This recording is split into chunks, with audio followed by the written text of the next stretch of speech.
యొక్క సహాయంతో సత్వ రజస్తమో గుణములతో ఉన్నటువంటి అనంతుడు అయిన నీ యందు నుండి ఏమైనది, నీ నాభిలో నుంచి పద్మము కమలము ఉద్భవించినది. ఎలాగంటే చిన్న మర్రి చెట్టు యొక్క చిన్న మర్రి చెట్టు యొక్క విత్తులో నుంచి, గింజలో నుంచి ఎట్లాగైతే పెద్ద మర్రి చెట్టు వచ్చిందో అలాగా నువ్వు సూక్ష్మముగా అవ్యక్తముగా ఉన్నావు. కానీ నీలో అవ్యక్తంగా ఉన్నటువంటి ఆ శక్తి ఒక బయట పెద్ద మర్రి చెట్టులాగా వ్యక్తమైంది, ఒక పెద్ద పద్మము, తామర పువ్వులాగా. ఏమిటి తామర పువ్వు? అది తెలియజేస్తున్నది 14 లోకములను అది తెలియజేస్తున్నది, బ్రహ్మాండము మొత్తమును. ఆ పద్మమునందు బ్రహ్మదేవుడు నీ యొక్క బుద్ధిశక్తి అక్కడ ఆవిర్భవించినది. అప్పుడు పద్మము ఆ బుద్ధిశక్తికి దేవతగా ఉన్నటువంటి ఆ బ్రహ్మదేవుడు తాను ఒక్కడే ఉన్నాడు, ఎవరు లేరు అక్కడని చూసిన తర్వాత అంతటా ప్రళయ జలం మాత్రమే వ్యాపించున్నప్పుడు ఆయన నిన్ను, నేను ఎక్కడి నుంచి వచ్చాను, నేనెవరును అని చెప్పి బ్రహ్మదేవుడు అప్పుడే ఈ నేను ఎవరు అనేటువంటి హూయామై అనే ఎంక్వైరీని చేశాడుట మొదట. ఎందుకంటే ప్రతి మనిషి చేయవలసినటువంటి విచారణ నేను ఎవడను అనేది. అదేదో రమణ మహర్షి భగవానుల వారు చెప్పినటువంటి కొత్త ఉపదేశము కాదండి, వేదము చెప్పేది అదే. కాబట్టి బ్రహ్మదేవుడే మొదట ఈ నేను ఎవరని అలా విచారించాడు. కాబట్టి ఆయనకి, బ్రహ్మదేవుడికి కహ అని కూడా ఒక పేరుందిట. కహ, నేనెవరను. అప్పుడు ఆ విచారణే తపస్సు. అటువంటి తపస్సు, ఆత్మవిచారము, నేనెవరనని చేసినప్పుడు నిన్ను వెంటనే తెలుసుకోలేకపోయినాడు, తపస్సు చేశాడు. ఎలా తెలుసుకుంటాడు? ఎప్పుడైతే పైన మర్రి చెట్టు ఎగ్జాంపుల్ ఇచ్చాడు కదా, ఒక గింజలో నుంచి అంకురము వచ్చిన తర్వాత ఆ తర్వాత మరలా ఆ గింజ కనపడదు, ఆ గింజ రూపం కనపడదు. అలాగనే నీలో నుంచి ఒక అంకురము వచ్చినది బ్రహ్మదేవుడు, పద్మము. ఆ తర్వాత నిన్ను ఇంకెలా చూడగలడు అంటే అర్థం నువ్వే అవిగా మారావు. నువ్వే అవిగా మారినప్పుడు నిన్ను నువ్వు ఎట్లా చూసుకుంటావు? చూసుకోవాల్సిన అవసరం ఏమున్నది? కానీ బ్రహ్మదేవుడు ఇక్కడ అలా నమకు ఒక దేవుడుగాను, 4 తలలు ఉన్నవాడుగాను, 4 వేదాల రూపముగాను, అన్నీ భగవానుడే కదా. మరలా బ్రహ్మదేవుడు వేరు, వేదాలు వేరు అన్నీ ఉన్నాయా ఏంటి? ఏం లేవు కదా. ఆయన పంచమహాభూతాలు. ఆ తర్వాత ఏం చేశాడు?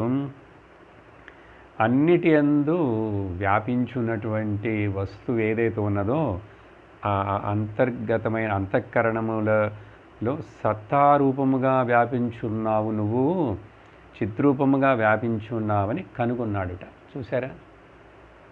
మనము చేయవలసినటువంటి ఈ శరీరంలో ఉండి మనము తెలుసుకోవలసిన, చేయవలసిన ఒకే ఒక పని, సాధించవలసిన కార్యం ఒకే ఒకటండి, నేను ఎవడను అని తెలుసుకోవాలి. నేను నిజముగా ఎవడను, నా అడ్రస్ ఏమిటని అలా చెప్పి అప్పుడు ఆ బ్రహ్మదేవుడి యొక్క తపస్సు వలన ఏం తెలుసుకున్నాడు? విరాట్ స్వరూపుడైనటువంటి నిన్ను ఆయన దర్శించాడు. విరాట్ రూపముగా అంటే ఏంటి? ఈ మొత్తం విశ్వము అంటే ఒక శరీరం, విరాట్ అంటే అన్ని శరీరాలు, అన్ని చరాచర వస్తువులన్నీ కలిసి ఉన్నటువంటి ఆ విరాట్ భగవంతుడు తప్ప నువ్వే ఆ రూపంలో ప్రకటనమైనావని చెప్పి అనుకొని తెలుసుకున్నాడు. ఆ మహారూపమును, విరాట్ రూపమును దర్శించి ఆయన చాలా ఆనందాన్ని పొందాడు. ఆ విరాట్ రూపుడు ఎట్లా ఉన్నాడు? పురుష సూక్తంలో చెప్పినట్లు, విష్ణు సహస్రనామంలో చెప్పినట్లు, ఓం సహస్రశీర్షా పురుషః సహస్రాక్షః సహస్రపాత్ సభూమిం విశ్వతో వృత్వా అత్యతిష్టద్దశాంగులం. అనేక తలలు, అనేక ముఖములు, అనేక పాదములు. భూపాదౌ యస్య నాభిర్వేదసురనిలశ్చంద్ర సూర్యౌ చ నేత్రే. సూర్యచంద్రులే కళ్ళుగా ఉన్నాయి. కర్ణావాశా శిరోధ్యౌర్ముఖమభిధానో యస్య వాస్థేయమబ్ధి అంతస్థం యస్య విశ్వం సురన్నరఖగో భోగి గంధర్వదైత్యైః. చిత్రం రం రమ్యతే తం త్రిభువనవిషం విష్ణుమీశం నమామి. సో జగత్తు మొత్తం కనపడే ప్రపంచమంతా కూడా అన్ని లోకములు కలిసి ఆయన యొక్క శరీరమే అని తెలుసుకున్నాడు ఆ విశ్వరూపం. ఆ తర్వాత అటువంటి విశ్వరూపంగా ఉన్నటువంటి ఈ జగత్తులో మరలా నువ్వు హయగ్రీవుడుగాను అవతారమెత్తి వచ్చావు అని చెప్పి ఒక శ్లోకంలో తస్మై భవాన్ హయశిరః తనువం చ బిభ్రద్వేదద్ ద్రుహావతి బలౌ మధుకైటభాక్యౌ. ఒక సమయంలో నువ్వు హయగ్రీవుడుగా వచ్చి ఆ మధుకైటవ రాక్షసులను చంపి ఆ తర్వాత వాళ్ళ దగ్గర నుంచి వాళ్ళు వాళ్ళ చేత దొంగిలించబడినటువంటి ఆ వేదములకు ద్రోహం చేశారు. వాళ్ళు వాటిని తీసుకెళ్ళిపోయారు. వాళ్ళని సంహరించి ఆ వేదాలని రక్షించి తీసుకొచ్చావు, మరలా బ్రహ్మదేవుడికి ఇచ్చావు. కాబట్టి ఈ హయగ్రీవ అనేటువంటి రూపము ఆ సత్వగుణముతోటి జ్ఞానస్వరూపం. హయగ్రీవుడు అంటే జ్ఞానుడండి. ఎలాగైతే శైవులకు దక్షిణామూర్తి జ్ఞానస్వరూపమో, వైష్ణవులకు హయగ్రీవ స్వామి జ్ఞానస్వరూపం. జ్ఞానానందమయం దేవం నిర్మల స్ఫటికాకృతిం ఆధారం సర్వ విద్యానాం హయగ్రీవముపాస్మహే అంటారు కదా. ఆ రూపం మహాత్ములు చెప్తారు, చాలా అది ప్రియమైన రూపం. ఆ తర్వాత అది మాత్రమే కాదు, నువ్వు మిగిలిన చాలా అవతారాలు తీసుకున్నావు. మనుషులలో రాముడుగాను, కృష్ణుడుగాను, పశువులలో వరాహముగాను, కశ్యపముగాను, మహర్షులలో పరశురాముడుగాను, దేవతలలో వామనుడుగాను, ఇంకా జలచరములలో మత్స్యుడుగాను, కూర్ముడుగాను, ఇలా అనేక అవతారములు తీసుకొని ఈ జగత్తునకు, నీ సృష్టికి ద్రోహం చేసేటువంటి అధర్ములు ఉన్నారు చూసావు, వాళ్ళందరినీ కూడా నువ్వు సంహరించి లోకమును రక్షించి పాలిస్తున్నావే ఓ పురుషోత్తమ అని చెప్పి. కాబట్టి ప్రతి యుగమునందు ఆ ధర్మం అనేటువంటిది ఎవరి చేతనో కొంచెం కొంచెం అది దాని మీద దానికి లోపం వస్తుంది. ఆ ధర్మమును వాళ్ళు ఎదిరిస్తుంటారు. అటువంటి సమయంలో నువ్వు ధర్మమును రక్షించేవాడు నువ్వే. కానీ ఈ కలియుగంలో మాత్రం, ఈ కలియుగం అంటే అప్పుడు ప్రహ్లాదుడు మాట్లాడేటప్పుడు కలియుగం ఉందా, ఏం యుగం ఉందా ఆయన అంటున్నాడు, ముందే చెబుతున్నాడు. కలియుగంలో మాత్రం నువ్వు చాలా కనుమరుగై కనపడకుండా గుప్త రూపంలో ఉంటావు. అందుకనే నువ్వు త్రియుడవు అయినావు. మూడుగములలో ప్రకటనమవుతావు. కానీ కలియుగంలో అంత తేలికగా మధ్య మధ్యలో అవతారాలు తీసుకుంటూ రావు. చివరిలో వస్తావు ఆ కలియుగమును రక్షించుటకు, యుగం మారేటప్పుడు. ఆ తర్వాత మరికొన్ని శ్లోకాలలో ప్రహ్లాదుడు చెప్తున్నాడు, యాక్చువల్గా తనకు లోపల చాలా బలహీనతలు ఉన్నట్లుగాను, నేను ఈ సంసారంలో పడిపోయి చాలా దుఃఖముతోటి బాధపడుతున్నాను, నాకు దోవ తెలియటం లేదు అని చెప్తూ ప్రార్థిస్తాడు కొన్ని శ్లోకాలు. ఈ ప్రార్థన అంతా కూడా మనందరిని గురించి. ఎందుకంటే ఆ అర్థం చూసామంటే ప్రహ్లాదుడికి ఇట్లాంటివి ఉన్నట్లుగా లేవే. చాలా మంచి పిల్లవాడుగా గొప్ప భక్తుడుగానే ఉన్నాడు కదా. వాళ్ళ నాన్నగారు ఎంత కష్టాలు పెట్టినా తను ఓర్చుకున్నాడే, కోపం చూపించలేదే, తండ్రిని అవమర్యాద పరచలేదే. తర్వాత భగవంతుడు భయంకరమైన ఉగ్రరూపంలో వచ్చినా కూడా చూసి భయపడలేదు కదా. అందరు దేవతలు ఈ పిల్లవాడిని మెచ్చుకుంటున్నాడు. మరి ఎందుకు తనకు బలహీనతలు ఉన్నాయని గురించి చెప్పుకుంటున్నాడంటే తన కోసము కాదు, తనకు ఉన్నట్లుగా చెప్తూ లోకంలో ఎక్కువ మంది ఇట్లా బాధపడుతున్నారు భగవంతుడా, అందుకని లోకంలో జీవులు పడే బాధల నుంచి వాళ్ళను కాపాడాలని మనందరి కోసం ప్రహ్లాదుడు రికమెండ్ చేస్తూ ఆ భగవంతుడి దగ్గర అప్పుడే ప్రార్థించి చెప్పాడండి. కాబట్టి ఆ భగవంతుడికి సిఫార్సు చేశాడు. అందుచేతనే ప్రహ్లాదుడు చాలా గొప్ప భక్తుల్లో ప్రథముడుగా ఈ రోజుకి చెప్పుకుంటాం. కారణం ఏంటంటే అటువంటి ఇతరుల పరోపకారమును ఆశించేవాడు. భగవంతుడు ముందు చూడండి ఎలా చెప్తున్నాడు. ఏమంటున్నాడంటే, ఓ వైకుంఠనాథ, ఈ నా మనస్సుంది చూసావా, చాలా పాపకర్మల చేత కలుషితమై ఉన్నది. దుష్టము, చాలా చెడ్డ స్వభావంతో, వినయం లేకుండా పొగరుబోతుగా ఉన్నది. కోరికలైనటువంటి అలలు, హర్షము, శోకము, భయము అనేటువంటి ఈ విషయాలతో నా మనస్సు అల్లకల్లోలమైపోతున్నది అంటాడు. కాబట్టి ఈ మనస్సు అట్లాంటి దాంట్లోంచి అది తప్పించుకోవటానికి నీ గాథలను చక్కగా వింటూ గాథలు అట్లా ఉన్నది కాబట్టి, అల్లకల్లోలముగా, డిస్ట్రాక్షన్గా, డిస్టర్బ్డ్గా ఉన్నది కాబట్టి నీ కథలనే వింటూ ఉండాలని అది చెప్తే ఒప్పుకోవట్లేదు, దానికి ఇష్టపడటం లేదు, ఓకే, ప్రీతిని చూపించటం లేదు. కాబట్టి అట్లాంటి మనసుతో ఉన్నటువంటి దీనుడైనటువంటి నన్ను నీ స్వరూపమును గురించి నేను ఎట్లా తెలుసుకోగలను నువ్వు అనుగ్రహించకపోతే అని చెప్పి, ఆ తర్వాత ఇంద్రియములు ఉన్నాయి చూసావా, ఈ అన్నీ కూడా 10 ఇంద్రియములు నన్ను ఒక యజమానిని, ఒక గృహస్థుడిని 10 భార్యలు 10 పక్కలకు లాగుతున్నట్లుగా నన్ను వేధించుతున్నాయి అని ఉదాహరణ చెప్తూ, జిహ్వ, నాలుక వచ్చి రుచి పదార్థాలు కావాలంటుంది, చెవులు వచ్చేసి మంచి విషయాలను, సంగీతం అలాంటి వినాలంటుంది, జననేంద్రియం వచ్చి భోగము చేయాలంటుంది, పొట్టేమో ఆహారం అడుగుతున్నది, ముక్కుకు సుగంధ ద్రవ్యాలు కావాలట, చర్మమునకు మధురమైన స్పర్శ కావాలట, కన్నులకు సుందరమైన దృశ్యాలు కావాలట. చూడు, ఇట్లా అన్ని వైపులకి కర్మేంద్రియములు, జ్ఞానేంద్రియములు అన్నీ కూడా నన్ను అన్ని వైపులకి లాగుతూ నన్ను వేధిస్తున్నాయి అని చెప్తాడు. చెప్పి, కాబట్టి ఇలాగనే ఎంతోమంది జీవులు, నేను ఈ జనులు చాలా దుఃఖంలో ఉన్నారు జీవులందరూ. కాబట్టి ఈ వైతరిణి అనే నది యమద్వారానికి మార్గమైనటువంటి దానిలో పడి ఉన్నారు వీళ్ళందరూ.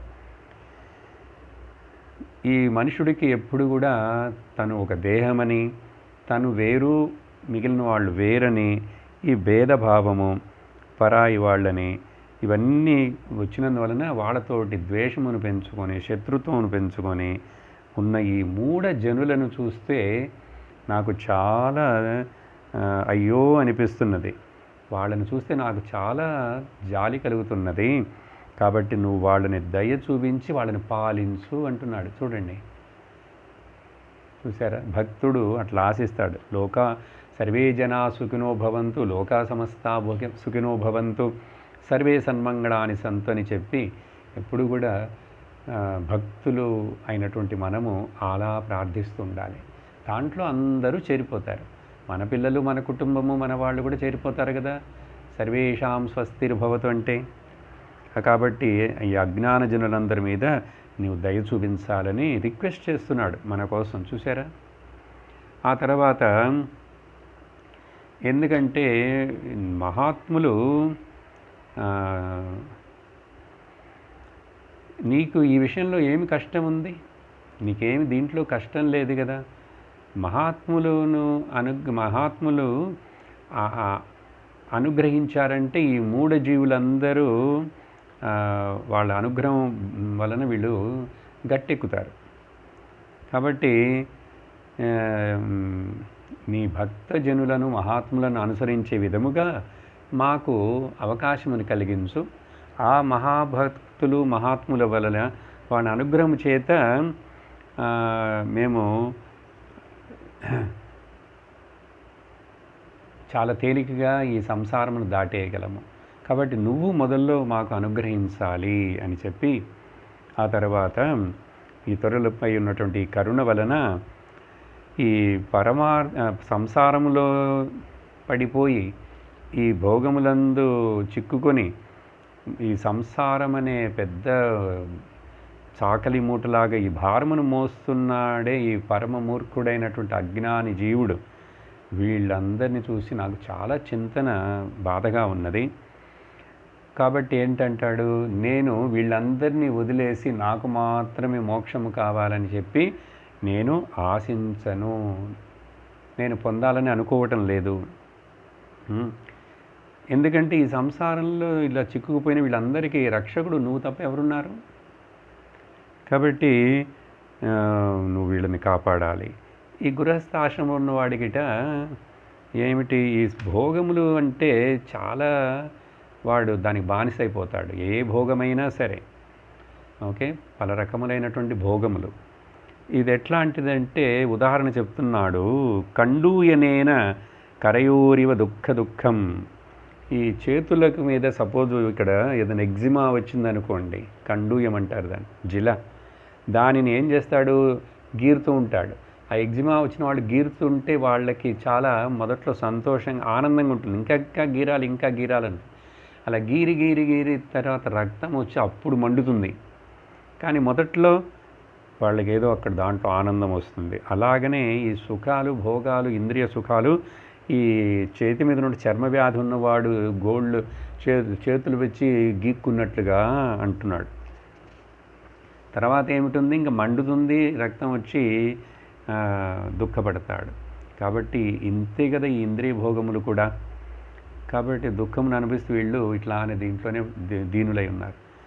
అది నాల వివేకం ఉన్నవాడు ఏం చేస్తాడంటే, ఈ చేతులకు కొంచెం దురద ప్రారంభమైనా కూడా దానిని తాకకుండా కొంచెం అట్లాగే కంట్రోల్లో ఉంటాడు. ఉంటే ఏమవుతుంది, దురద దానంతటంతే అణిగిపోతుంది. నువ్వు గీకావంటే ఎక్కువైపోతుంది. ఇది అందరికీ జీవితంలో ఉన్న అనుభవమే కదా.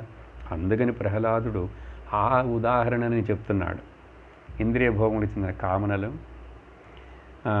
సో అట్లా వాటిని సహిస్తుంటాడు. చుట్టూ టెంప్టేషన్స్ అన్నీ ఉన్నా కూడా వాటిల్లో ఇరుక్కోకుండా చిక్కుకోకుండా సహిస్తూ వాటి వెంట పడకుండా జాగ్రత్తగా ఉంటాడు అని చెప్పి, ఆ తర్వాత సాధనగా మంచి విషయాలని చెప్తున్నాడు. ఆ సాధనలు నువ్వు సరిగ్గా ఉపయోగించకపోతే అవి చెడ్డగా ఉపయోగించి అది పొట్టకూటి కోసం కూడా వాటిని వేసుకోవచ్చు. పొట్టకూటి కోసం అనేక వేషాలు. ఏం చెప్తున్నాడంటే, మౌనముగా ఉండటము, బ్రహ్మచర్యము, శాస్త్రశ్రవణము, తపస్సు, వేదాధ్యయనము, స్వధర్మ అనుష్ఠానము, శాస్త్రమును మననము చేయుట, ఏకాంతవాసంలో ఉండటం, తర్వాత జపమును చేయుట, సమాధి అనేవి ఇవన్నీ మోక్ష సాధనములు. కానీ ఇవి లోకంలో సహజంగా కొంతమంది ఇంద్రియ నిగ్రహం లేకుండా వీటిని అనుసరించాడనుకోండి, వీటన్నిటిని వాడు జీవన ఉపాధి కోసం, ఇతరులను మోసగించి పొట్టకూటి కోసం, పేరు ప్రతిష్టల కోసం కూడా ఈ జీవికగా ఉపయోగించుకుంటాడు వీటిని. కానీ తర్వాత తెలుస్తుంది, ఈ దంభముతోటి ఎప్పుడైతే వీటన్నిటిని ఇట్లా తప్పుగా ఉపయోగిస్తాడో వాడి మోసం బయటపడినప్పుడు ఏమవుతుంది, అవి జీవితానికి కూడా ఉపయోగపడవు, వీటికి శిక్ష వస్తుంది. అంటే ఏమిటంటే, ఇలా సాధనల ఆధ్యాత్మిక పేరు చెప్పి కాషాయ బట్టలు వేసుకొని గుండు కొట్టించుకోను ఏదో ఒకటి చేసి బొట్లు పెట్టుకోను జనం దగ్గర మోసం చేయకూడదు. ఎందుకు, నువ్వు మామూలుగానే అడుగు, నువ్వేదో చాలా ఆధ్యాత్మికుడివి భక్తిపరాయణుడని చెప్పి వేషం మాత్రం వేసి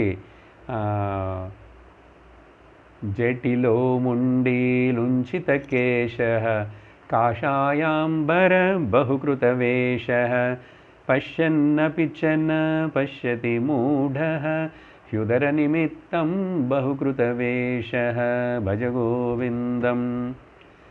ఇలా శరీర వేషములు మార్చుకొని దాని వలన జనులకు మోసపోతారు సులభముగా. మన దేశంలో అది ఎప్పుడూ జరుగుతున్నది. అలా చేయకూడదు, అది పెద్ద పాపం అవుతుంది, వాడికి తెలియలేదు అని చెప్పి తర్వాత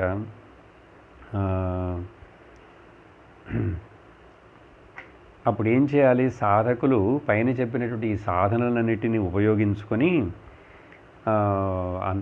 కట్టెలో ఉండే నిప్పు ఎట్లా అయితే నిప్పున్నట్లుగా తెలియదు మొదట్లో, అది ప్రజ్వలించి వ్యక్తమైనప్పుడే తెలుస్తుంది. అట్లాగా ఈ హృదయమునందు దాగి ఉన్నటువంటి హృదయేశ్వరుడుగా ఉన్నటువంటి ఆత్మమైనటువంటి నిన్ను అన్వేషించి హృదయంలో మాత్రమే సాక్షాత్కరించుకోవాలి. హృదయంలో మాత్రమే సాక్షాత్కరించుకోవాలి. జ్ఞానులు సాధకులు ఇలా చిత్తమును వశమును చేసుకొని భక్తి ఉన్నవాళ్ళు గురువుని చేరి గురువు యొక్క ఉపదేశమును విని ఇలా వాళ్ళు ఈశ్వర సాక్షాత్కారమును దర్శించుకుంటారు. అప్పుడు ఆ ఈశ్వర సాక్షాత్కారమును పొందాలంటే దానికి మార్గం ఏమిటంటే సర్వమునందు ఈశ్వరుని దర్శించడం వస్తే నీ యందు నువ్వు ఈశ్వరుని తెలుసుకోగలవు. లేక నీ యందు ఈశ్వరుడిని తెలుసుకున్నావు అంటే నువ్వు సర్వమునందు ఈశ్వరుడిని చూడాలి. రెండు ఒకటే.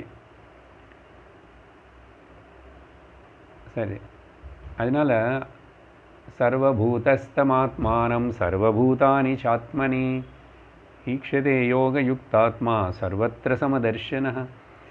ఆత్మయందు తనను తనయందు ఆత్మయందు అన్నిటిని చూసుకోవాలి, అన్నిటి యందు ఆత్మని చూడాలి. ఇది అనేక చోట్ల భగవద్గీతలో కూడా భగవంతుడు చెప్పాడు ఈ విషయాన్ని. ఇలా చేయటం తప్ప మరొక ఉపాయం ఏమీ లేదు. పూర్ణ జ్ఞాన స్థితిని పొందాలి అంటే ఇది రెండు విధములుగాను చూడాలి. అన్నిటి యందు ఆత్మను చూడాలి, ఆత్మయందు అన్నిటి యందు ఆత్మయందు అన్నిటిని చూడాలి. కాబట్టి ఇలా ఓ భగవంతుడా, సర్వము నువ్వే అయ్యున్నావు అని ఒక శ్లోకంలో, తర్వాత సర్వం బ్రహ్మమయం, సర్వం ఆత్మమయం, విష్ణుమయం, శివమయం అని అంటాము కదా, అది అనుభవపూర్వకంగా చెప్తున్నాడు. దేశ కాలములన్నిటికీ అతీతమైనటువంటి వాడవు. అట్లాంటి ఏ పంచమహాభూతములు వీటన్నిటికి కూడా సర్వమునకు ఆధారమైనటువంటి వాడు. త్వం వాయురగ్నిరవినిర్వ్యదాంబుమాత్రా ప్రాణేంద్రియాణి హృదయం చిదనుగ్రహశ్చ సర్వం త్వమేవ సగుణో విగుణశ్చ భూమన్నాన్యత్వత్వపి మనోవచసా నిరుక్తం. మనసా వాచ కర్మణ, ఏవేవైతే చెప్తున్నామో, ఏవేవైతే ఆలోచిస్తున్నామో, ఏవేవైతే చేస్తున్నామో చూస్తున్నామో, సర్వ దేవతలు, ఇంద్రియములు, పంచమహాభూతములు అన్నీ కూడా నీవే. నువ్వు సగుణుడవు, నిర్గుణుడు కూడా నీవే. కాబట్టి మనసులో ఊహించబడేది, వాక్కుచే నిర్దేశించబడేది నీకంటే ఏది కూడా భిన్నముగా లేదు అని అద్వైత ఆ సిద్ధాంతతని ప్రతిపాదిస్తూ ఒక చక్కటి శ్లోకం చెప్పి, తర్వాత ఈ సత్యమును తెలుసుకున్నటువంటి వివేకులు ఆ తర్వాత ఇంకా ఈ శబ్దజాలాల్లో నుంచి విరమించుకుంటారు. వినవలసింది విన్నాము, తెలుసుకోవలసింది తెలుసుకున్నాము, పొందవలసినది పొందాము. ఓకే, కర్తవ్యం కృతం ప్రాప్తవ్యం ప్రాప్తం అంటాడు విద్యారణ్య స్వామి వారు. సో ఆ తర్వాత శబ్దజాలములంటే ఇంకా వాళ్ళు అది చెప్పారు, మళ్ళీ వీళ్ళు ఇది చెప్పారు, ఆ మతంలో ఇది చెప్తున్నారు, వీళ్ళు ఇట్లా చెప్తున్నారు, ఇన్నిటిలో మళ్ళీ మనస్సు వెళ్ళదు, ఏకాంత భక్తుడికి వెళ్ళదు. కాబట్టి వివేక చూడామణిలో శంకరాచార్యుల వారు అంటారు, శబ్దజాలం మహారణ్యం చిత్తభ్రమణ కారణం. ఈ శబ్దం అనేటువంటి జాలం అంటే వలండి, వలలో దీంట్లో చిక్కుకుపోతాం. ఆ శబ్దాలు మనల్ని ఏమారుస్తుంటాయి, మనల్ని తికమక పెడుతుంటాయి, భ్రమింపజేస్తుంటాయి, చిత్తభ్రమణమునకు కారణమవుతాయి. ఇది ఎట్లాంటిదంటే మహారణ్యం, ఒక దట్టమైన అడవిలో దోవ తెలియని చోట ఎట్లాగో లోపల చిక్కుకుపోయామంటే ఆ అడవిలో ఇంకెలా తప్పించుకొని వస్తాడు. అలాగని ఈ మాటలు, భాషలు, పదములు ఇవన్నిటినీ అనేక చోట్ల నుంచి విని ఏది సరిగా అర్థం చేసుకోకుండా ఉన్నవాడికి మతి భ్రమిస్తుంది. ఆ తర్వాత ఏమి అర్థం కాదు, ఇవన్నీ ఏవి సత్యం కాదంటాడు. అందుకని ఒకే గురువు దగ్గర నుంచి ఒకే పద్ధతిలో అనేక సంవత్సరములు శాస్త్ర అధ్యయనము శ్రవణము చేయాలి. ఇది చాలా గొప్ప నియమం. ఇలా చేసిన వాడికి తప్ప ఆ ఖచ్చితమైన ఫలం మరొకరికి లభించదు. ఇది గుర్తుంచుకోవాలి. అందుకని నేనేదో కొంచెం టీవీలో నుంచి అక్కడ చూశాను, ఆయన చెప్పింది కొంచెం విన్నాను, ఈయన చెప్పింది కొంచెం విన్నాను, అప్పుడప్పుడు వింటుంటాను, నాకు నచ్చినప్పుడు వింటుంటాను, బోరు కొట్టినప్పుడు వింటాను, లేకపోతే వదిలేస్తాను. ఇట్లా చేస్తే అవ్వదు. ఇప్పుడు 65 భాగాలు ఎన్నో మాట్లాడుతూ వస్తున్నామా ఈ భాగవతమును. అన్నిటినీ చక్కగా వినుటూ అనుసరిస్తూ ఒకదాని తర్వాత ఒకటి ఎలా ఎలా ఎలా చెప్పబడినది, భాగవతం అంటే ఏమిటి, భక్తుడంటే ఏమిటి, భగవంతుడంటే ఏమిటి, ఇలా వినాలి. శ్రద్ధతోటి వినాలి. తెలిసినదే కదా అని చెప్పేదో ఆషామాషిగా వదిలేయకూడదు అని చెప్పి, ఇటువంటి భక్తిని పెంచుకొనుటకు ఏమిటి మార్గం అంటే, ఇదే ప్రహ్లాదుడు కొన్ని రోజుల ముందు నవవిధా భక్తిని చెప్పాడు వాళ్ళ నాన్నగారితోటి. శ్రవణం కీర్తనం విష్ణోహో స్మరణం పాదసేవనం వందనం అర్చనం దాస్యం సఖ్యం ఆత్మనివేదనమని. అదే ప్రహ్లాదుడు ఇప్పుడు ఇక్కడ చెప్తున్నాడు. 6గా వాటిని విభజించి, ఓ భగవంతుడా, నీకు నమస్కరించుట, స్తోత్రము చెప్పుట, కర్మలను సమర్పించుట, పూజ చేయుట, నీ 2 పాదములను స్మరించుట, తర్వాత నీ యొక్క కథలను గాథలను వింటుంటాం. ఇవన్నీ ఈ 6 చేశాడంటే నిన్ను సులభముగా చక్కగా ఆరాధించేటువంటి అంగములు ఈ 6. కాబట్టి ఇవి 6 చేశారంటే ఈ ఏమిటంటే శుద్ధమైన భక్తి ఫలము. మహాత్ములు పరమహంసలు సాధించింది ఏమిటంటే వాళ్ళ హృదయంలో శుద్ధమైన భక్తి. కాబట్టి ఇటువంటి శుద్ధమైన భక్తి రావాలంటే నీ సేవ లేకుండా, అంటే ఉపాసన లేకుండా వాళ్ళకి లభించదు. కాబట్టి నువ్వు అటువంటి భక్తి యోగమును మాకు ప్రసాదించుము అంటున్నాడు. భక్తి యోగమును, దాస్యయోగం, భక్తి యోగమును ప్రసాదించు అని చెప్పి ఇక్కడితోటి ఆ ప్రహ్లాదుడి యొక్క స్తుతి, నరసింహస్వామిని చూసి చేసిన స్తుతి ముగించినది. ఆ తర్వాత నారద ఉవాచ, ఇలా ఎప్పుడైతే ఏతావద్వర్ణిత గుణ భక్త్యా భక్తేన నిర్గుణ ప్రహ్లాదం ప్రణతం ప్రీతః యతమన్యురభాషత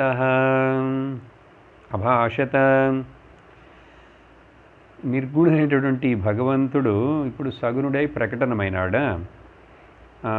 భక్తుడు ఇట్లా ప్రకటనమైనటువంటి ఆ భక్తుడి యొక్క నిర్గుణ గుణములను, సగుణ గుణములను భక్తుడు ప్రహ్లాద్ చక్కగా వివరించాడు. ఇట్లా భక్తితో ఇన్ని విషయాలను వర్ణించాను. అప్పుడు విన్నటువంటి ఆ భగవంతుడు నరసింహస్వామికి ఆయనలో ఉన్నటువంటి కోపమంతా ఉపశమించి ఆ చిన్న పిల్లవాడైనటువంటి చాలా గొప్ప పరమభక్తుడైనటువంటి ఆ ప్రహ్లాదుని చూసి ప్రసన్నుడై ఆ తర్వాత ఆ ప్రహ్లాదుడితోటి భగవంతుడు ఇట్లా చెప్తున్నాడు. శ్రీ భగవానువాచ. ఇక్కడ నుంచి వచ్చేటువంటి ఈ భాగం కూడా చాలా ముఖ్యమైనది. ఏమంటున్నాడు భగవంతుడు? ప్రహ్లాద భద్రం భద్రం తే ప్రీతోహం తే సురోత్తమా. ఓ ప్రహ్లాద, నీకు భద్రమస్తు భద్రమస్తు, నీకు కళ్యాణమగుగా. ఓ కళ్యాణ స్వరూపుడైనటువంటి, మంగళస్వరూపుడైనటువంటి ఓ భక్తుడా, భద్రం భద్రం తే ప్రీతోహం తే సురోత్తమ. నేను చాలా తృప్తి పడ్డాను నీ ప్రార్థన విని, నిన్ను చూసి, నీ భక్తిని చూసి. కాబట్టి వరం వృణీష్వాభిమతం కామపూరోస్మ్యహం నృణాం. నన్ను దర్శించిన తర్వాత, నన్ను పూజించిన తర్వాత ఆ మనుషుడికి ఆ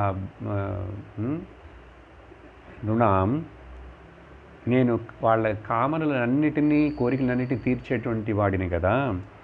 కాబట్టి నువ్వు నా దగ్గర నుంచి ఏదైనా నువ్వు వరం అడుగు, వరము కోరుకో అని చెప్పి నువ్వు అసురులలో చాలా మంగళ స్వరూపుడివి నువ్వు, కాబట్టి నువ్వు ఆ వరమును అడుగు అని చెప్తే ఇంకా చెప్తున్నాడు భగవంతుడు, నేను ప్రసన్నుడు కాకపోయానంటే నా దర్శనం లభించటం సాధ్యమయ్యేది కాదు.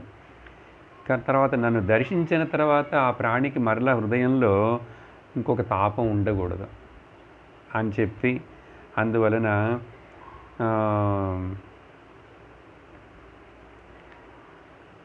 సో మహాత్ములు గొప్ప భక్తులు ఏం చేస్తారంటే అన్ని సకల మనోరథములను తీర్చేటువంటి ప్రభువునైన నన్ను మొదట వాళ్ళు సంతోషపరుస్తారు, ప్రసన్నుడిని చేసుకుంటారు. ఈ విధముగా ప్రహ్లాదుడితోటి నరసింహస్వామి సామాన్యముగా జనులను ప్రబలోభపెట్టినట్లు, వేరే బ్రహ్మదేవుడు, శివుడు, ఈ దేవతలందరూ కూడా ఇట్లాగే ఏం వరం కావాలి కోరుకొని అడిగినట్లుగా ప్రలోభపెట్టే వరాలతో నరసింహస్వామి కూడా టెస్ట్ చేస్తున్నాడు ఈ భక్తుడిని. వీడు ఎంతటి గొప్ప భక్తుడని లోకమును చూపించాలి కదండి. లోకంలో ప్రహ్లాదుడంటే మరొకడు లేడు అలాంటి వాడనేట్లుగా లోకం ఈ పిల్లవాడి దగ్గర నుంచి చూసి నేర్చుకోవాలి. లేకపోతే 60, 70, 80 ఏళ్ళు వచ్చినా కూడా మనుషులు ఇంకా లోకంలో విషయాలని పట్టుకొని వేళ్లాడుతున్నారు. భక్తి రావద్దు. వయసు పెరుగుతుంటే లోపల హృదయంలో మంచి భక్తి, ఏకాగ్రత, జ్ఞానం రావాలి కదా. మెచ్యూరిటీ అంటే అదే కదా. కానీ భగవంతుడు ఈ పిల్లవాడిని ఇట్లా లోభపెడుతున్నట్లుగా ప్రకటిస్తున్నాడు. కానీ ప్రహ్లాదుడు ఆ భగవంతుడు యందు ఏకాంత భక్తి ఉండుట చేత అటువంటి వరములను వేటిని కోరలేదు. ఆ తర్వాత అధ్యాయంలో ఎలా ఏం మాట్లాడాడు, ప్రహ్లాదుడు ఏం చెప్పాడు అనేది వస్తుంది. అథ దశమోధ్యాయః నారద ఉవాచ భక్తియోగస్య తత్సర్వం అంతరాయతయార్భకః మన్యమానో ఋషికేశం స్మయమాన ఉవాచః. ఈ ప్రహ్లాదుడు చాలా చిన్న పిల్లవాడి అయినా కూడా ఆ వరములు వేటన్నిటిని కూడా భక్తి యోగమునకు అవన్నీ ఆటంకమే. ఏదైనా ఆశపడ్డాము అంటే ఆశపడ దుఃఖము, ఆశ విడవగా సుఖము. సర్వం ఆత్మవశం సుఖమండి, సర్వం పరవశం లోకవశం దుఃఖం.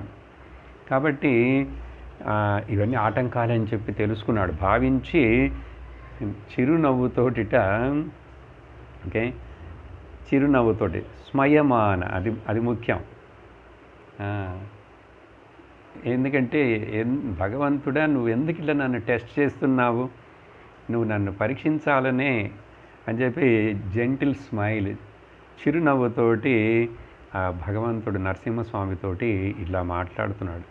చూడండి, భగవంతుడు దర్శనం అవుతుంది అయినా కూడా వరాలు అడిగితే వరాలు ఇస్తారు, వరములు ఇస్తానన్నా కూడా అడగకుండా ఉండేటువంటి ఒక శక్తి, వివేకము, విచక్షణ ఉన్నటువంటి ఆ భక్తుడు. ఈ కథలు మనకు కావాలి. హిరణ్యకశిపుడు వీళ్ళ నాన్నగారు కూడా తపస్సు చేశాడు బ్రహ్మదేవుడిని. ఆయన తపస్సు ఎలాంటిది, ఎందుకు చేశాడు, ఏమైంది, ఆ బ్రహ్మదేవుడు వచ్చిన తర్వాత ఏం వరాలు అడిగాడు, అడగకూడనివి అడిగాడు, నెరవేర్చలేనివి అడిగాడు, కానీ నెరవేరినట్లుగా కనపడ్డాయి, కానీ వాటికి అంతం వచ్చింది కదా. కాబట్టి ఏ వరం ఇచ్చినా కూడా అది వరముగా ఉంటుందా శాపముగా అవుతుందా అనేది తెలియదండి లోకంలో. ఇది చాలా కష్టం. వరమే శాపం అవుతుంది, శాపమే వరం అవుతుంది. శాపమే వరం ఎట్లా అవుతుంది? భాగవతం మొదట్లోనే చూసాం. పరీక్షిత్తుకి ఆ బ్రాహ్మణ పిల్లవాడు శమీక ఋషి యొక్క పుత్రుడు 12 ఏళ్ల వయసున్న పిల్లవాడు శాపం ఇచ్చాడు. 7 రోజుల్లో ఆ తక్షకుడు పాము వచ్చి కరుస్తుంది అని. అది చెప్పకపోతే ఈ రాజు పరీక్షిత్తుడు రాజభవనము, రాజభోగములు, రాణులు, సుఖమును వదిలి గంగ నదికి వెళ్ళి పరమాత్మ కోసం ధ్యానిస్తాడా? అట్లా వైరాగ్యము రావటానికి జ్ఞానము, అది వరము, అది శాపం కాదు. ఆ పిల్లవాడిచ్చినటువంటి ఋష్యశృంగ ఆ శా శాపం కాదు అది, జ్ఞానము. జ్ఞానము కంటే మరొక వరం ఏమీ లేదండి. అది ప్రాప్తించింది. అదే కదా కథ వింటున్నాం. ఆ పరీక్షితికే కదా సుఖమహాముని భాగవతముని చెప్తున్నారు. కాబట్టి ఏమంటున్నాడు? ప్రహ్లాద ఉవాచ మాం మాం ప్రలోభయోత్పత్త్యా ఆసక్తం కామేషు తైర్వరైః తత్సంగభీతో నిర్విణ్ణః ముముక్షుస్వాముపాశ్రితః. చక్కటి బదులు చెప్తున్నాడు. ఓ భగవంతుడా, నన్ను ఇట్లా పరీక్ష చేయకు బాబు, చేయకు స్వామి. స్వభావము చేతనే సహజముగానే మనుషుడు పుట్టేటప్పుడే ఈ కామనలతోటి ఆసక్తితోటే పుడుతున్నాడు. మరలా ఏదైనా అడుగు అని చెప్పి వరములను అడుగు అని నన్ను ప్రలోభ పెట్టవద్దు. చూడండి, నేను విరక్తుడనై ఈ కామనలందు ఆసక్తి ఉండకూడదని, ఆసక్తి వలన ఉంటుందని భయపడుతున్నాను నేను. కాబట్టి మోక్షమును నిన్నే కావాలని వేడుకుంటున్నటువంటి నన్ను, మోక్షమును కోరే నేను నిన్ను శరణు వేడుతున్నాను, నాకేమి వద్దు అని చెప్పి భృత్యలక్షణ జిజ్ఞాసు భక్తం కామేష్వచోదయత్ భవాన్ సంసార బీజేషు హృదయ గ్రంథిషు ప్రభో. ఈ కామం డిజైర్ అనేటువంటిది అసలు ఈ సంసారమునకు మూలమే. అది ఆ కామం వలన కర్మలు చేస్తాడు, కర్మ వలన మరలా అవిద్యలోకి వెళతాడు. కాబట్టి ఇది ఏది మొదలు తెలియదు ఈ చక్రంలో. కర్మ, కామ, జన్మ. జన్మించాడు కాబట్టి మరలా కామం వచ్చింది, కామం వచ్చింది కాబట్టి కర్మలు చేస్తాడు, కర్మ చేశాడు కాబట్టి మరలా జన్మ వస్తుంది. ఇది ఇంకా ఈ చక్రం తిరుగుతూనే ఉంటుంది ఇట్లా. కాబట్టి హృదయంలో ఈ సంసారానికి మూలమేమిటి? ఈ కామనలే. ఈ కామనలే హృదయంలో ఉండేటువంటి గట్టి ముడులు. కానీ నువ్వెందుకు ఇట్లా అడిగావంటే, ఈ నిజమైన భక్తుడా కాడా, భక్తుడి యొక్క లక్షణములు ఏమిటి అని గుర్తించటానికి, నన్ను పరీక్షించుటకు మాత్రమే నిన్ను శరణు పొందినటువంటి భక్తుడైన నన్ను నువ్వు ఇటు కామనలతోటి నువ్వేమైనా అడుగు అని ప్రేరేపిస్తున్నావు. కఠోపనిషత్తు కథ గుర్తుకు రావాలి. అంటే అది కూడా పిల్లవాడి. అక్కడ పిల్లవాడు కూడా ప్రహ్లాదుడి కంటే ఒక 2 వయస్సు పెద్ద, 8-9 ఏళ్ల లోపల. ఇక్కడ వీడు 6-7 ఏళ్ళు లోపు. అక్కడ కూడా యమధర్మరాజు ఆ పిల్లవాడు అడిగిన ప్రశ్నలకు మొదట ఏమంటున్నాడంటే, నువ్వెవరు, అసలు మృత్యు అంటే ఏమిటి, నీ వెనక ఉన్నటువంటి సత్యం ఏమిటి అని చెప్పి నాకు ఆ సత్యము తెలియాలి. ధర్మమునకు అధర్మమునకు కూడా దాటి ఉన్నటువంటి సత్యం ఏదైనా ఉన్నదా అని చెప్పి ఆ సత్యమును అడుగుతున్నాడు. జ్ఞానం. అన్యత్ర ధర్మాత్ అన్యత్ర అధర్మాత్ అన్యత్ర అస్మాత్ అన్య కృతాకృతాశ్చ అన్యశ్చ భూతాశ్చ భవ్యాశ్చ యత్తద్ పశ్యసి తద్వద. ధర్మ అధర్మలకు అతీతముగా ఉన్నటువంటి విషయం. అట్లా ఆ పిల్లవాడిని యమధర్మరాజు కూడా చాలా టెంప్టేషన్స్ చూపించాడు. నీకు స్వర్గమునిస్తాను, గొప్ప ఆయుష్నిస్తాను, సుఖాలన్నీ ఇస్తాను, అందమైన భార్యలను ఇస్తాను, నీకు ఏవైనా ఇస్తాను బాబు, కానీ ఈ విషయం మాత్రం, ఈ క్వశ్చన్ మాత్రం అడగద్దన్నాడు. కానీ ఆ పిల్లవాడు అన్నాడు, ఈ క్వశ్చన్కి ఆన్సర్ చెప్పగలిగితే చెప్పు యమధర్మరాజా అంకుల్, ఆ సుఖాలు, ఆరంభ, మేఘనక, ఊర్వశులు, స్వర్గాలన్నీ కూడా నువ్వే ఉంచుకో, నాకు వద్దన్నాడు. ఆహా, అది కదండి వివేకం అంటే, అది కండి భక్తి అంటే. కాబట్టి అలా చెప్పి తర్వాత శ్లోకంలో ఏమంటున్నాడో తెలుసా? నాన్యథా తేఖిల గురో ఘటేత కరుణాత్మనః యస్త ఆశిష ఆశాస్తే నస భృత్యః స వైవణిక్. చాలా ముఖ్యమైన శ్లోకం, చాలా చక్కని మనకి మెసేజ్ దీంట్లో. అఖిల గురు అంటున్నాడు భగవంతుడిని. భగవంతుడే గురువు అందరికండి. ఆ భగవంతుడే, ఆ పరమాత్ముడే అనేక శరీరాలు గురువుల రూపంలో వచ్చి లోకంలో అందరికీ మార్గదర్శనం చేస్తాడు. కాబట్టే నారాయణ అఖిల గురో భగవన్ నమస్తే అని ప్రార్థన కుంతి, ఉత్తర, అర్జునుడు వీళ్ళందరూ ప్రార్థన చేసేటప్పుడు. అలాగే భగవద్గీతలో చూసామంటే జగద్గురు కృష్ణ ఏమంటున్నాడంటే, ఓ అఖిల గురు, ఇట్లా నన్ను పరీక్షించాలని చెప్పి కానీ నువ్వు ఇలాంటి ప్రలోభనలు జనరల్గా పెట్టవు. నీ భక్తుడిని ఇట్లా ప్రలోభించటం అది సంభవం కాని విషయం. కానీ నువ్వు ఎందుకు అడుగుతున్నావంటే, చూడండి, ఎక్కడైనా సరే నారాయణ భగవానుడు దర్శనమిచ్చిన కథలు వీటన్నిటిలో చూస్తే, ఇప్పుడు భాగవతంలోనే కొన్ని చూసాం, ఇంకా కూడా చూడబోతున్నాం. ఎక్కడా కూడా ఇట్లా నీకేం కావాలి, ఏం వరం కావాలి అని అడగటం అనేటువంటి జనరల్గా ఉండదు. కానీ 1, 2, 3 చోట్ల ఇలా వస్తుంది. అలా వచ్చినదంటే ఎందుకంటే భగవంతుడికి బాగా తెలుసు. ఎక్కడ? కృష్ణుడు కుంతీదేవి దగ్గర ఇంకా వస్తాయి. వీళ్ళు ఏమి అడగరు అని తెలుసు. కాబట్టి ఏమి అడగరు అనే అడగకుండా ఉండటం అనేటువంటిది భక్తుడి యొక్క లక్షణం. కాబట్టి అది లోకములో తెలియచేయాలి. కాబట్టి భగవంతుడు తను అడుగుతున్నట్లుగా నటించి ఆ భక్తుడి నోటి గుండా చెప్పిస్తాడు నాకేమి వద్దని. ఇక్కడ అప్పుడు అటువంటిది సంభవం కాదు. నువ్వు అడగవే, ప్రలోభ పెట్టవు. ఒకవేళ నువ్వు అట్లా ప్రలోభ పెట్టినా కూడా ఏ భక్తుడైతే, ఎవరైతే నీ భక్తుడని చెప్పుకుంటూ నువ్వు ఇట్లా ప్రలోభ పెడితే నీ దగ్గర నుండి ఏదైనా కామమును, ఏదైనా కోరికను తీర్చు అని అడిగాడు అంటే అతడు నిశ్చయముగా ఒక వ్యాపారి. ఇప్పుడు అర్థం చేసుకోవాలి, భక్తి అనేటువంటిది మనము బార్గెయిన్ చేసే బిజినెస్, లేక సర్వమును సమర్పించి నేను అనేటువంటి అహంకారము లేకుండా అవటమా భక్తి? చాలా కష్టం.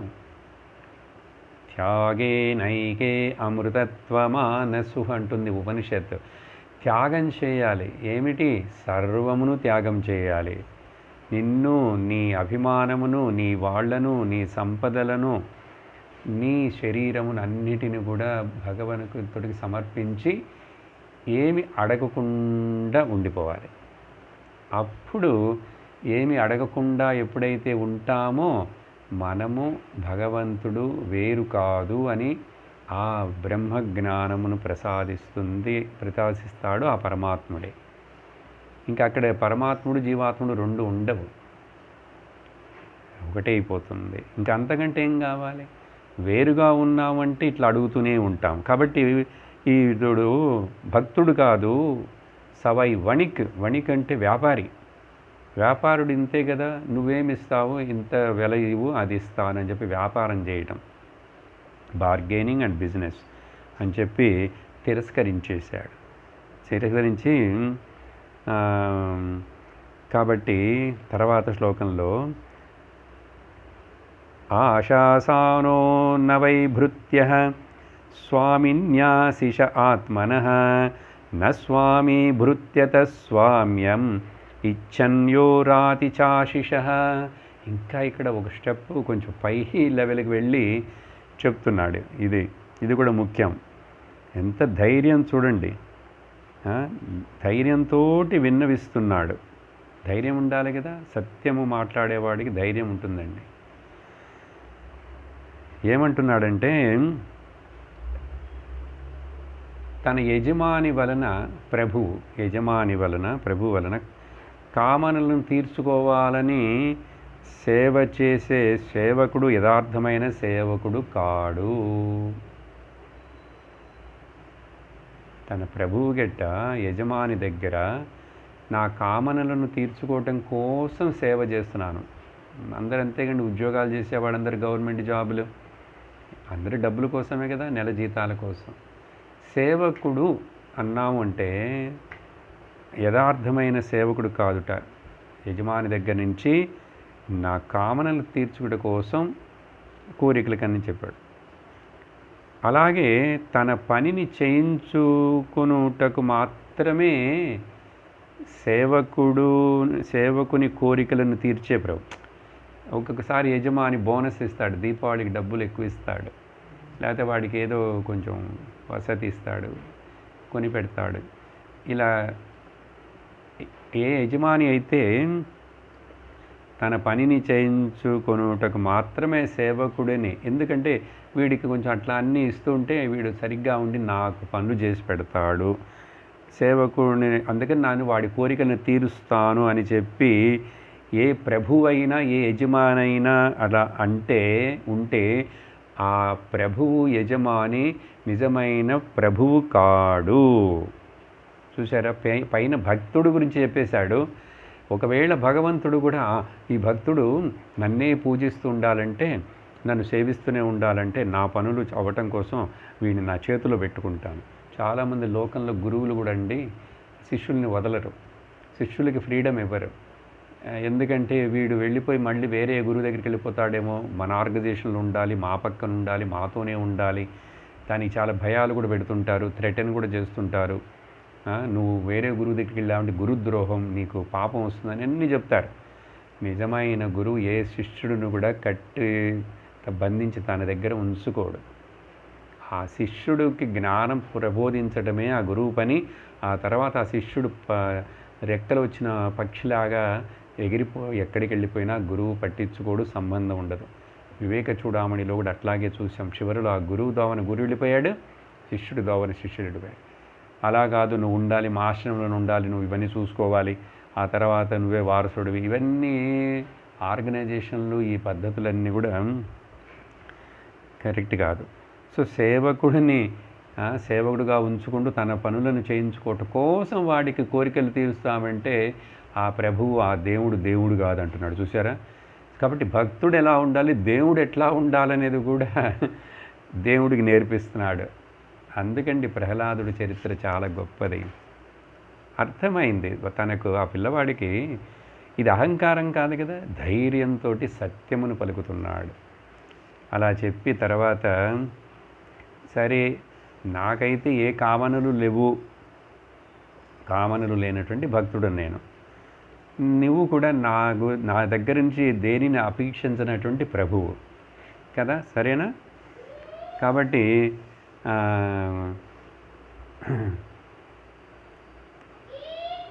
ఒక యజమాని సేవకుడు పనిచేస్తే యజమాని వాడికి ధనం ఇస్తాడు. అలా లోకంలో విషయంలో ఓకే ప్రభువు భగవంతుడా, కానీ మనిద్దరికి మధ్య ఉన్నటువంటి స్వామి సేవక ఈ భావన ఉందే, చక్కగా వినండి, శ్రద్ధతో గమనించండి, ముఖ్యమైన విషయం. స్వామి సేవకుడుగా ఉండి ఈ భావం ఉందే, ఈ విధముగా ఏ ఫలమును ఆశించి ఉన్నటువంటి రిలేషన్షిప్ కాదు. చూసారా? ఇది కానీ దీన్ని అన్కండిషనల్ లవ్ అంటాం. ఈ భక్తిలో మాత్రమే ఈ పదాన్ని ఉపయోగించగలం. లోక విషయంలో ఎక్కడైనా చెప్పగలమా? Unconditional love. ఏ బిజినెస్ లేదు. భగవంతుడికి భక్తుడికి మధ్యలో నో బిజినెస్. ఏంటి మరి విషయం? ఎందుకు సార్? అప్పుడు ఇద్దరు ఒక్కటైపోవాలి. భక్తుడు భగవంతుడిలో లీనమైపోవాలి, భగవంతుడు భక్తుడిలో లీనమైపోతాడు. అంటే అక్కడేంటి? ఏకమేవా ద్వితీయం, ఒకటే ఒక వస్తువు, పరమాత్మ అదేదా ఆత్మ అన్యదే. అన్ని సమస్య అక్కడ ఉపశమించిపోతాయి.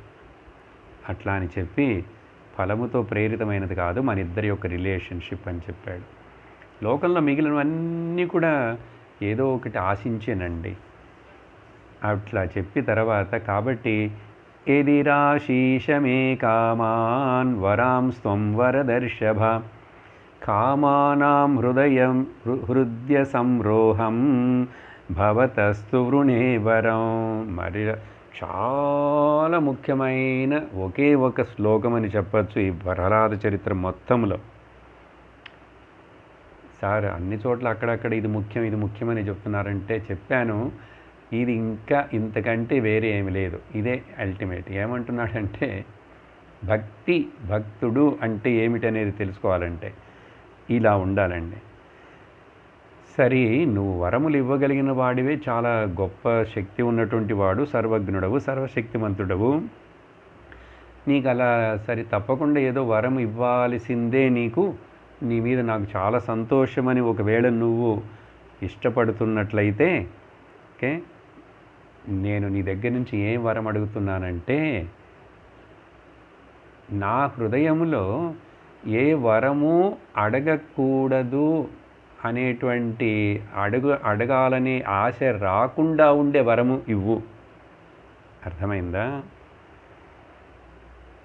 నీకు వరం ఇవ్వాలని ఒకవేళ అభిప్రాయముగా ఉంటే, ఇష్టమైతే, ఓ భగవంతుడా, నా హృదయంలో ఏ వరమును కూడా అడగాలనేటువంటి ఆశే రాకుండా ఉండాలనే వరం ఇవ్వన్నాడు.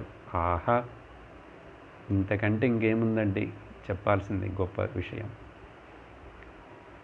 మనం ఎక్కడ ఉన్నాము, భక్తి ఎక్కడ, మన గుళ్ళు గోపురాలు ఎక్కడ, మన తీర్థయాత్రలు ఎక్కడ, మన వ్రతాలు ఎక్కడ, ప్రహ్లాదుడు భక్తి ఇప్పుడైనా అర్థం చేసుకోవాలి.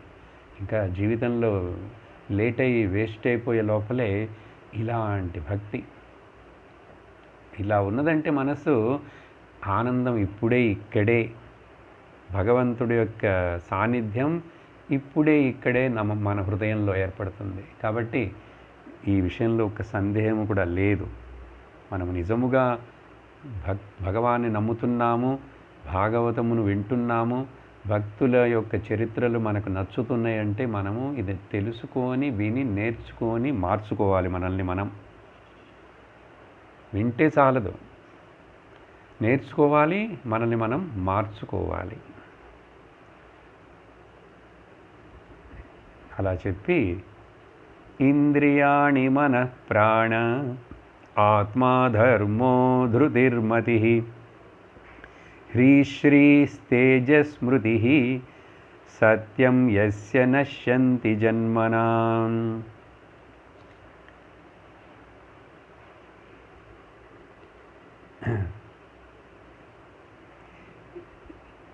మంచి గుణములు, మనిషిలో ఉన్నటువంటి వాల్యూస్, ఈ అన్నీ హృదయంలో గనక డిజైర్, కామం ఉద్భవించినది అంటే ఇవన్నీ బలహీనమైపోతాయి, ఇవన్నీ నశించిపోతాయి. ఈ వాల్యుబుల్ థింగ్స్ ఎల్లా అన్నీ కూడా మనల్ని వదిలేసి వెళ్ళిపోతాయి. ఏమిట్లా? ఇంద్రియములు బలహీనమవుతాయి, బానిసలవుతాయి. మనస్సు ఇంకా రాగద్వేషాల ఎక్కువైపోతాయి మనస్సులో. తర్వాత ప్రాణశక్తి, భోగములు అనుభవించగా వీటిల్లో పాల్గొంటుండడం వలన ప్రాణశక్తి కూడా బలహీనమైపోతుంది. దేహము భోగే రోగ భయం, దేహము రోగాల పాలవుతుంది, బలహీనమవుతుంది. ధర్మము, ధైర్యము, బుద్ధి, సిగ్గు, సంపద, తేజస్సు, స్మరణశక్తి, ఓకే, మెమరీ మరియు సత్యము, మొత్తం 11 చెప్పాడండి. ఈ 11 అన్నీ బలహీనమై నశించిపోతాయిట.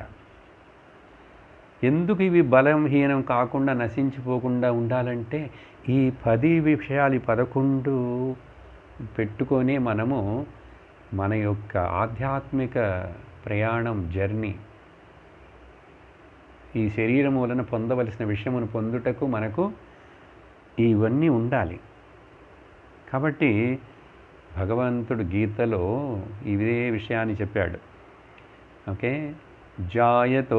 ధ్యాయతో విషయాన్ పుంసః సంగస్తేషూపజాయతే సంగాత్ సంజాయతే కామః కామాత్ క్రోధో విజాయతే క్రోధాద్ భవతి సన్మోహః సన్మోహాద్ బుద్ధి సన్మోహాద్ విభ్రమః సన్మోహాత్ స్మృతిభ్రమః స్మృతిభ్రంశాత్ బుద్ధినాశః బుద్ధినాశాత్ ప్రణశ్యతి. చూడండి, ఆసక్తి, జస్ట్ విషయాసక్తి వలన క్రమముగా మనుషుడు అట్లా బుద్ధి నశించి పతనమైపోతాడు. ఇంకప్పుడు నిత్యానిత్య వస్తు వివేకము, ఆత్మ అనాత్మ వివేకం ఇవన్నీ చేయలేడు. ఇలా చెప్పి మరలా ఇంకొక శ్లోకంలో ఏం చెప్తున్నాడంటే, విముంచతి యదా కామాన్ మానవో మనసి స్థితాన్ తర్హైవ పుండరీకాక్ష భగవత్వాయ కల్పతే. ఎప్పుడైతే, ఇది చాలా ముఖ్యమైన కంక్లూజన్ స్టేట్మెంట్ అండి ప్రహ్లాదుడి యొక్క విషయం భగవంతుడితోటి సంభాషణ చేయటంలో. ఓ భగవంతుడా, ఎప్పుడైతే మనుష్యుడు తన మనస్సులో ఉన్నటువంటి కామనలను, డిజైర్ని అన్నిటిని వదిలేస్తాడో, ప్రజహాతి యదా కామాన్, జ్ఞాని అంటే ఎవరు, భక్తుడంటే ఎవరు, స్థితప్రజ్ఞుడంటే ఎవరని అర్జునుడు ప్రశ్నించినప్పుడు ఆ రెండవ అధ్యాయంలో భగవంతుడు కృష్ణుడు చెప్పినటువంటి మొదటి స్టేట్మెంటు ప్రజహాతి, ప్రకర్షణేన జహాతి, totally gives up all his desires from the mind. మనసులోని కామనలను విడిచిపెడతాడో అప్పుడు వెంటనే తక్షణమే అదే కాలంలో ఎప్పుడైతే విడిచిపెడతాడో అప్పుడే ఆ మనుషుడు కాదుట, భగవత్ స్వరూపుడైపోతాడుట. ఇప్పుడు అర్థం చేసుకోవాలి, ఈ స్టేట్మెంట్ చాలా లోతైనటువంటి విషయం. భగవత్వాయ కల్పతే, అప్పుడే వెంటనే. ఎందుకంటే భగవంతుడికి ఏ డిజైర్ లేదు. మనం కథలను చక్కగా సరిగ్గా అర్థం చేసుకోకుండా విని ఆయన సంకల్పించాడు, ఆయన ఆశించాడు, ఇలా చేశాడు, అలా చేశాడు, ఇవన్నీ కూడా మొదటి లెవెల్లో చెప్పేటువంటి విషయాలండి. ఇప్పుడు మనం ప్రహ్లాదుడు చెప్పిన విషయాలను, అతడు చేసిన స్తుతిని ఇవన్నీ చక్కగా విన్నాము, అర్థం చేసుకున్నామంటే ఇప్పుడు ఈ పాయింట్ అర్థం అవ్వాలి మనకు. కాబట్టి భగవత్ స్వరూపం అంటే ఏమిటి, మనుష్యుడు దేవుడు అవ్వటం అంటే ఏమిటి, తత్వమసి అని ఉపనిషత్తు చెప్పే యొక్క అర్థం ఏమిటి. అలాగే న కర్మణా న ప్రజయా ధనేన త్యాగే నైకే అమృతత్వమానశు. అమృతత్వమును ఎప్పుడు పొందుతావంటే ఎప్పుడైతే ప్రజహాతి యదా కామాన్, అన్ని డిజైర్స్ని నీవు మనసులోంచి వదిలేస్తావో, ఆశ అనేటువంటిది ఇంకేది లేదు. There is nothing to gain, nothing to lose, nothing to do, nowhere to go అనేటువంటి ఎప్పుడైతే ఆ స్థితి మనుష్యునికి ఏర్పడుతుందో అప్పుడు మనుషుడు కాదు, జీవుడు కాదు, దేవుడే. నేను చెప్పలేదండి, ప్రహ్లాదుడు భక్తుడు చెప్తున్నాడు, భగవంతుడికి ముందు చెప్తున్నాడు. అందుకని జాగ్రత్తగా అర్థం చేసుకోవాలి. మనకు ఏది చెప్పటానికి, ఏది ఇస్తే మనుషుడికి శ్రేయస్సు కలుగుతుందో దానిని చెప్పుటకు భాగవతము వ్యాసుల వారు, సుఖదేవుడు మనకు ప్రసాదించారు. కాబట్టి ఇటువంటి జ్ఞానమును మనము ఉపయోగించుకొని పెట్టుకొని ఈ జీవితంలో ఎట్లాంటి పరిస్థితులు వచ్చినా కూడా, ఇప్పుడు ఉన్నటువంటి కొంచెం కష్టమైన పరిస్థితి లోకంలో అందరూ ఎదుర్కొంటున్నటువంటిదే. అందరూ భయపడుతున్నారు, ప్రాణభయం ఉంది, రోగ భయం ఉంది. అందుకని ఇటువంటి భయములని చుట్టూ ఉన్నా కూడా భయపడకుండా ఉండేటువంటి శక్తిని మనకు ఆ నరసింహస్వామి ఉగ్రరూపుడు, సర్వ భయ నాశకుడు, సర్వరక్షకుడిని మనము ప్రార్థిస్తూ ఈరోజు సత్సంగమును మనము ముగిస్తాం. ఓమానందం ఓమానందం ఓమానందం సచిదానందం ఓమానందం బ్రహ్మానందం ఓమానందం ఆత్మానందం ఓమానందం కృష్ణానందం ఓమానందం అమృతానందం ॐ नमः शिवाय, ॐ नमः शिवाय, ॐ नमः शिवाय, ॐ नमः शिवाय, ॐ नमः शिवाय, ॐ नमः शिवाय, ॐ नमः शिवाय। सर्वत्र गोविन्दनाम संकीर्तनं गोविन्द गोविन्द। ॐ लोकाः समस्ताः सुखिनो भवन्तु, लोकाः समस्ताः सुखिनो भवन्तु, लोकाः समस्ताः सुखिनो भवन्तु। ॐ शान्ति शान्ति शान्तिः। हरिः ॐ श्री गुरुभ्यो नमः। हरिः ॐ। हरि ओम तत्सत्।